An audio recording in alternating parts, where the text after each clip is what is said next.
Psalm 136:1. Give thanks to the Lord, for he is good. His mercy endures forever. Psalm 136:23. He remembered us in our low estate. His mercy endures forever. Psalm 103:17. But from everlasting to everlasting, the Lord's love is with those who fear him, and his righteousness with their children's children. Lamentations 3:22. Because of the Lord's great love, we are not consumed, for his mercies never fail. Micah 7:18. Who is a God like you, who pardons sin and forgives the transgression of the remnant of his inheritance? You do not stay angry forever, but delight to show mercy. Nehemiah 9:31.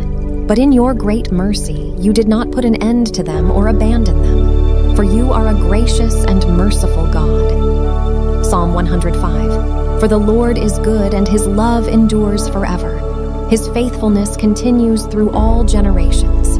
Isaiah 54:10. Though the mountains be shaken and the hills be removed, yet my unfailing love for you will not be shaken, nor my covenant of peace be removed, says the Lord, who has